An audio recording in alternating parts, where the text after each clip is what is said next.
ઉજવવામાં આવે છે, ત્યારે આજનો દિવસ દેશની આન બાન અને શાન કે જેને લઈને કરતબો કરવામાં આવે છે, પરેડનું આયોજન, સાથે સાથે દિલ્હી ખાતેના દ્રશ્યો પણ થોડીક જ વારમાં અમે આપને બતાવીશું. પરંતુ તે પહેલાં દેશભરમાં કેવો માહોલ છે, અલગ અલગ જગ્યા પર લોકો પોતાની દેશ પ્રત્યેની જે ભક્તિ બતાવી રહ્યા છે અને દેશ પ્રત્યે તેમને કેટલો પ્રેમ છે તેઓ ઉત્સાહભેર ઉજવણી કરીને બતાવી રહ્યા છે. ત્યારે અલગ અલગ જગ્યાના દ્રશ્યો અમે આપને બતાવી રહ્યા છે.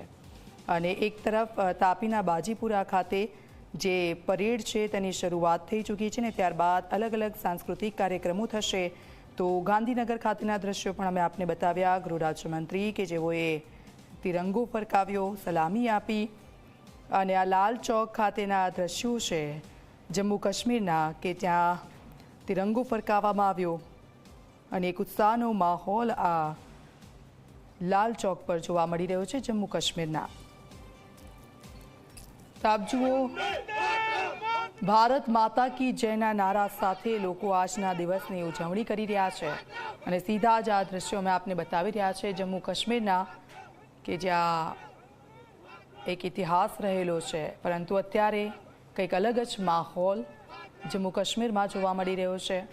અને ભારત માતા કી જય તિરંગો જે રીતે ફરકાવ્યો, સલામી આપી અને ત્યારબાદ આપ જુઓ એક અલગ જ ઉત્સાહ જોવા મળી રહ્યો છે જમ્મુ કાશ્મીરના લોકોમાં. અને બીજી તરફ બાજીપુરા ખાતેના દ્રશ્યો અમે આપને બતાવી રહ્યા છે કે જ્યાં પરેડનું આયોજન થઈ રહ્યું છે. રાજ્યપાલ અને રાજ્યના મુખ્યમંત્રી ત્યાં ઉપસ્થિત છે ધ્વજવંદન સમારોહમાં. અને બીજી તરફ જમ્મુ કાશ્મીરના દ્રશ્યો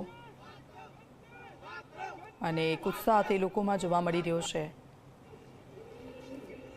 પ્રજાસત્તાક પર્વની ઉજવણી થઈ રહી છે અને આ 74મો પ્રજાસત્તાક પર્વ અને આજનો દિવસ અધિકારો અને કર્તવ્યોની આપણને સતત યાદ અપાવી રહ્યો છે. આજનો દિવસ લોકતંત્ર, સ્વતંત્રતા અને સમાનતાનો પ્રતીક સમાન છે. અનેકતામાં એકતા એ સંદેશો આપે છે આપણું આ બંધારણ. દેશ તો સ્વતંત્ર થયો હતો, પરંતુ 1950નો એ દિવસ 10:18 કે જ્યારે આપણું બંધારણ લાગુ થયું અને દેશભરમાં જે માહોલ જોવા મળ્યો હતો અને અત્યારે પણ એ જ રીતે માહોલને યાદ કરીને આજના દિવસની ઉજવણી થઈ રહી છે.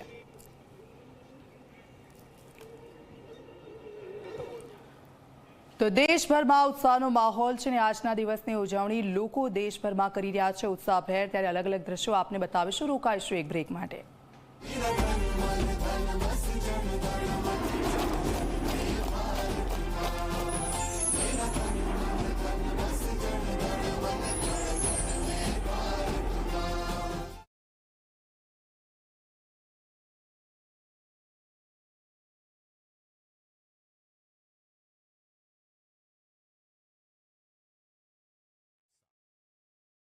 અને અન્ય બાબતોમાં ગુજરાત પોલીસને મદદરૂપ થતા હોમગાર્ડ્સના જવાનોની યાદની પ્લાટૂન તાપી જિલ્લા હોમગાર્ડ્સ પોલીસ પ્લાટૂન ડીઆર બથવારના નેતૃત્વમાં સલામીબંધ પાસેથી ભારતીય તિરંગાને સલામી આપતી પસાર થશે.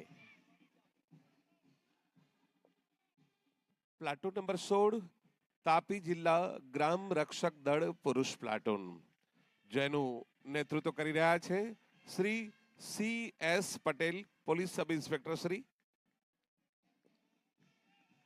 રાષ્ટ્રીય સેવા યોજનામાં જોડાઈને યુવાઓ વિકસિત ભારતના નિર્માણમાં પોતાનું યોગદાન આપી શકે તેવો ધ્યેય છે. NSSમાં જોડાયેલા વિદ્યાર્થીઓની તાપી જિલ્લાની આ પ્લાટૂન પ્રિયા વિપુલભાઈના નેતૃત્વમાં ભારતીય તિરંગાને સલામી આપતી સલામીબંધ પાસેથી પસાર થશે. પ્લાટૂન નંબર 18 તાપી જિલ્લા NCC પ્લાટૂન જેનું નેતૃત્વ કરી રહ્યા છે શ્રી સાગર S વળવી. અને આ છે તાપી જિલ્લા SPC પ્લાટૂન. બાળકોમાં નાનપણથી જ પોલીસ પ્રત્યેની એક ભાવના કેળવાય, પોલીસ પ્રજાનો મિત્ર છે અને પોલીસ તેના સંરક્ષણ માટે જે ભાવના કેળવાય એવા હેતુથી રચાયેલી આ પ્લાટૂન સલામીન પાસેથી પસાર થઈ રહી છે. તાલબદ્ધ બેન્ડના તાલે સુંદર મજાનું પ્રદર્શન કરતી એવી SRP અને પોલીસ બેન્ડ પ્લાટૂન જેનું નેતૃત્વ કરી રહ્યા છે police sub inspector VK Goswami. બરાબર તેની પાછળ છે ગુજરાત પોલીસ શ્વાન દળ platoon. Police sub inspector RM ખીમાણીના નેતૃત્વમાં આ પ્લાટૂન સલામી પાસેથી પસાર થશે.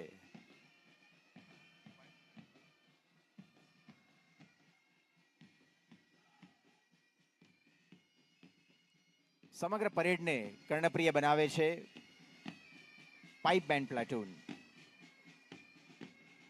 યોગેશ સોલંકીના નેતૃત્વમાં આ પાઇપ બેન્ડ પ્લાટૂન પણ સલામી મંચ પાસેથી તિરંગાને સલામી આપતી પસાર થશે.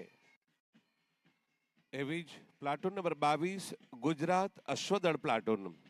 સમગ્ર દેશમાં સૌથી મોટું અશ્વદળ ધરાવતું રાજ્ય એટલે ગુજરાત. કાયદોની વ્યવસ્થા, VIP સિક્યુરિટી તેમજ સીમ ભેડાણ અટકાવવાની કામગીરી કરતું ગુજરાત અશ્વદળ, જેનું નેતૃત્વ કરે છે શ્રી SG વણકર. ગુજરાત પોલીસ ગમે તે પડકારોને પહોંચી વળવા સુસજ્જ છે. અદ્યતન હથિયારો, અદ્યતન વાહનો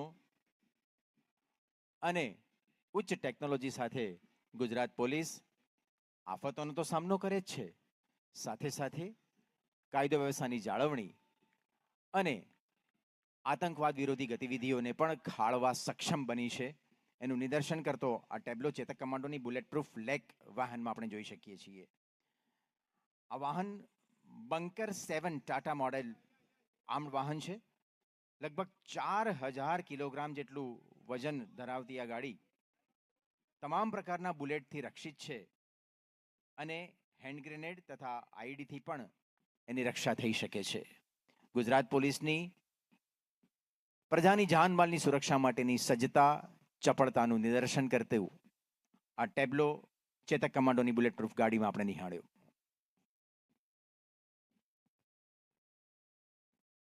છોતેરમાં પ્રજાસત્તાક પર્વની આ સોહામણી સવારે રાજ્ય મહોત્સવ તાપીને આંગણે યોજાઈ રહ્યો છે, ત્યારે આપણે સૌ સાંસ્કૃતિક કાર્યક્રમના દોર તરફ જવું છે.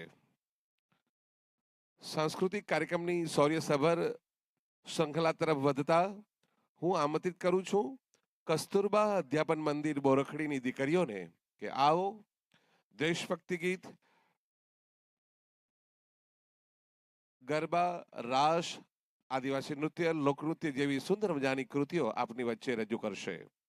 કસ્તુરબા અધ્યાપન મંદિર બોરખડીની આ દીકરીઓ ખૂબ સુંદર મજાના નયનરમ્ય કોસ્ચ્યુમમાં આ સોહામણી સવારને, આ શૌર્યસભર ઉજવણીને ખૂબ મજાની બનાવી રહી છે અને એવી દીકરીઓને આપણે સૌ ખૂબ ખૂબ તાળીઓના ગુંજારવથી આવકારીએ, પોખીએ અને પ્રોત્સાહિત કરીએ.